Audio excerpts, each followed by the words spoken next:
Hey guys, it's Shocky. I have the absolute best XP strat. It's an 11-minute video, but it's totally worth the watch so you can understand everything, okay? This is my main strat. I'm going to show you my main strat and then I'm going to explain everything later. So, you go to Hydro 16, you talk to Raven. The goal is to complete quest lines. You want to complete as many as possible. Raven is really easy and he sells rifts. So we go to Hydro 16, we get Raven, you get his challenge. There's also a payphone, you can get another challenge. Try to always find Night Hair's challenge or Pit Stop's challenge, they're really good. Or even Tauren, which we end up getting later. So in this match, I work on Tauren, Night Hair, and Raven. So with Raven, we buy the rift. His first challenge requires you to break the rocks in the sideways. I make sure to go to the main sideways, so the one that's at like a POI. You want to destroy 2 rocks, okay? I went to Misty Meadows. It was perfect. That's 2,500 XP. Then you have to use, then I get Tauren's quest, which is to enter the sideways. So I leave and re-enter, 2,500 XP. That's 5,000 XP already in like a minute. Then you have to use a bounce pad and kill 3 enemies after landing. That's 2 challenges for Raven, so that's another 2,000 each. Then you have to get 2 headshots from above. I did it on this person. You could also do it on the monsters, and then you gotta destroy 2 chests with your pickaxe. I'm only showing you the end of the challenge, but just like that, I made 14k XP from Raven. Then we try to get 100 damage for Tauren's quest, but I actually don't get the 100. I need like 15 more. I didn't realize, so I don't get to complete at this game, but it's all good. This is just for a demonstration. So if I were to have completed that, what I would do is kill 10 more cube monsters for the 4th stage, and the final stage would be to complete an encounter, which we do later. But we don't get to do that. Then for Night Hair, you have to bounce the tire 3 times. I know that Lazy has a tire at the gas station, so we do that. Bounce 3 times in a row without touching the ground. That's 2,000 XP. Then you have to use those purple vents at the crash sites. That's 1 challenge, and then travel 100 meters in a slipstream. That's the next challenge. And then for the final challenge for Night Hair, you want to use grenades on cube monsters because it's the easiest way to do it. You have to deal damage with a grenade, so just do it on the cube monsters instead of a player because it's a little bit more difficult. And then the last stage is to do specific explosive damage to a cube monster, so just do a grenade damage again. So just let them crowd around you, blow them up, and that's good. Right now, that's already 29k XP, not including Tauren. If you're including Tauren, you're at 30k already, and it only takes 80k to level up. And if you do this with a squad, and you all have the same quests, if you do a full squad, that's each reward times 4. It's crazy. It's really good. So solos it's good, but squads it's amazing. So if I'm making 29k by myself, if you're doing it with 4 people, 29 times 4, what is that? Let me do the math because I can't do that off the top of my head. You're making 160k. No, 116,000 XP. 116,000 divided by 80k. That's 2 levels. You're making 2 levels just from completing 2 full quest lines. Now I'm gonna cut to another recording of me. We are going over the map and all the current NPCs of October 9th, and I tell you who is worth picking up and who isn't. And you guys need to make your own kind of strat, or just use my strat and then kind of figure out what works best. Okay? But I think it's just better to all stick together. Start with Raven, rift to the sideways, and then from there decide on where you want to go. So now I'm gonna let the 2 other clips I recorded play. They're both like 5 minutes long. It's 2 of the same thing, just it was split into 2. So just watch the video. It's really good and it's worth it. Bye. So, tuna fish. It requires a lot of traveling, but it's not hard. So what you gotta do for him is visit 3 locations. Because he spawns at the Superstore / Viking ship, you can go to Holly Hedges, just right outside here. It counts. Then you can go to Weeping. This counts as Weeping right here, and then go straight to Slurpy Swamp. Then his second quest, you drive back up here to this IO little place. There's like a new IO building there, and you have to dance within 10 meters. Then you have to visit the Aftermath. Really easy. And then his last 2 quests, I'm gonna be 100% honest, I can't remember them, but they're not difficult. But at least if you get those 3 done, that's 6,000, at least 6,000 XP. That's the minimum. It's probably like 7,000. Then pit stop, really easy. You have to fill up a car, and the car doesn't actually have to have empty, like no gas. Like it could be at 100 fuel. As long as you pour gas on it, it counts. So 20 fuel, really easy. Then drive 500 meters. Then drive through mailboxes. You could go to Pleasant, Retail, Lazy Lake, or Holly Hedges. I don't know if Sweaty or Believer Beach has any. And then what's good at Lazy Lake is there's those blue mailboxes as well. So those count too. Her last 2 are getting distance in air, or being in the air for 2 seconds, really easy. Just go up a ramp. And then the hardest one will be flipping a car over. Hopefully you accidentally flip it, but if you try to flip a car, it's pretty difficult, but you could probably do it. Using a shockwave launcher or driving off a ramp is probably the best way to do it, but it is a little bit difficult.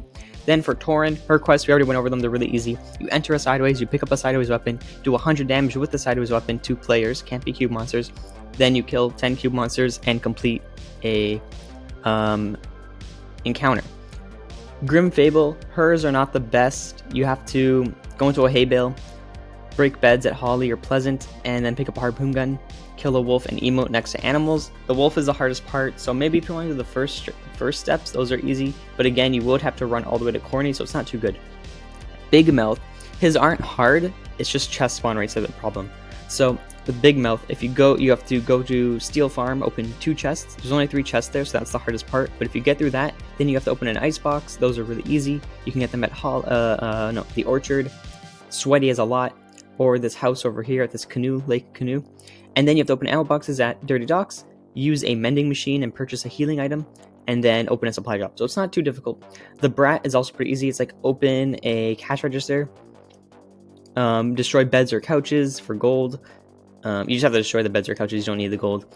That's just why he would do it. And then you need to purchase a weapon from a vending machine and deal damage with that weapon. I think there's one more challenge that he has that I missed. I can't remember it. Penny, her challenges are pretty easy. It's just, it causes a lot of movement. So you destroy 5 enemy structures. You have to go to Catty Corner and place, Craggy Cliffs and build 5 structures. Then you have to get metal at Steamy and Weeping.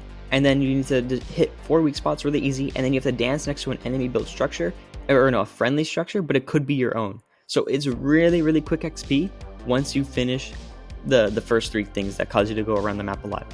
But maybe you like pick up the phone over here and you end up getting Penny's quest. Your whole squad can get it, maybe, if you're lucky. Then everyone would just disperse. Someone goes to Craigie, Steamy, someone goes to Weeping, and then once you're done those 3, it's free. It's so free. Kit Bash is really easy. You have to get nuts and bolts, craft, upgrade, honk a horn next to an enemy, so just drive at them and honk your horn, and survive storm phases. Dusk, hers are not difficult, but not super quick, so I wouldn't really pick hers up. Core is pretty good. It's just pick up a sniper, get damage with an AR or sniper, headshots with an AR or sniper, and then once you get to stage 4, that's where it's a little bit more difficult. You have to go into a dumpster, hop out, and deal damage to someone in limited time, like 30 seconds. And the last one is to emote on these hills. That's kind of the hard part, because you have to go to these hills and it might not be in circle. And remember, I'm saying this as if you want to complete it on one match. You totally can do it in multiple matches, but it's just better when you can do them in one match, because then you could restart them in the next game. Okay, so the video's getting kind of long, so I'm going to go quicker. With the monkey, his quests are pretty easy. You could all do them in this area. So you have to spend, just donate like 50 gold or more. Doesn't matter, just donate at a donation stand. Currently, right now, there's like only 1 donation stand, so they stopped his challenges from being, you can't select them. But when they bring them back, they'll most likely reuse the old bounty boards, or the old donation stands. So what you do is you go here, you get the donation from Catty Corner, then you have to get a car, drive back to the monkey, get metal at this crash site. There's a crate, so it's a lot easier. Then talk to Core 3 times, just talk back out, like just press the button to interact with them. And then the last challenge is to use a turret, and there's a turret in Misty. So you can do all that really quick. Fabio, really easy. Talk to him, use the zipline behind his building, destroy the furniture in his place, dance at the you can either dance at the crash site at Misty, then the one at near Dirty Docks, or you can go to the crash site at Weeping and then the crash site at the beach. And then after the dancing one, you have to deal damage to a player and dance inside the sideways. So use the sideways as a guide to where you want to go, left or right. Baba Yaga is really easy. You talk to her, you have to throw down mark minis, bandages, medkits, then use a healing any healing service from a mending machine. Then you need to, I can't remember, I think you use forage items, gain health with a fish, and then use a medkit or bandage in a sideways. So hers are really easy. Charlotte, it's really easy as well. You have to pick up an AR and grenade, so hopefully you find the AR and grenade before you talk to her, so you just have to drop them, pick them back up again. Then you need to visit an IO outpost, eliminate 2 IO guards, and open a chest inside of the facility. Wait, no, she has one more challenge. can't remember her second challenge. Scuba Jonesy, his requires you to go to 2 locations, so it's a little bit more difficult, but once you swim at Lake Canoe or Lazy Lake, all you gotta do is drive a vehicle into the water, throw a fish in the water, and then hunt an animal and eat meat and a fish. So that party system is a lot easier. What's his name? The mushroom guy. You gotta destroy a tractor, gather forage items, or mushrooms specifically, craft an item, destroy 2 refrigerators, and eat a banana and an apple. So his aren't too bad either. And then Dark Jonesy is to pick up ammo and a shotgun at Steamy, so he already spawns there, stoke a campfire or just light a campfire, crouch 10 meters within an enemy, deal 150 damage to the monsters in the sideways, I think, or deal damage in the sideways, something like that. You could just use the cube monsters, and then lastly you have to complete 2 waves of an encounter. So pretty much Dark Jonesy, Nighthair, Charlotte. Don't even try Wrath, he's not even worth it. His first challenge is too difficult. But Dark Jonesy, Nighthair, Charlotte, Pitstop, Tauren, Raven, Core, Fabio, Monkey, Brat, Mushroom, and Kitbash. That's 11 NPCs. Those are your ones for the main XP. And yeah, anything else, just, and Baba Yaga. Pick them up at the phones, talk to them, just pick a route. I recommend Raven, and then you could rift to the sideways, and then from there pick all the other characters, and that's how you level up. Using my strat, I was able to get from level 150 or 155 to 175 in 2 or 3 days, and that was me playing solos. If you do this with friends, remember, it's insane. The more friends, the better it is. This is the best XP we've ever had. Team Rumble used to be the best, then the Imposters mode was good for a week or 2. It was good last season, but I never played it because I was already level 200 when it came out.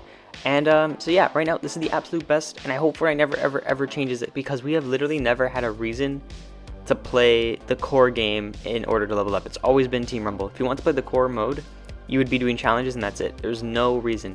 I really do hope Fortnite will bring back the ability to do this in Team Rumble, because sometimes it's difficult to do it in the public, like just core, like solo, duo squads, because people aren't all trying to do challenges, so they'll just shoot you and kill you, and it gets annoying.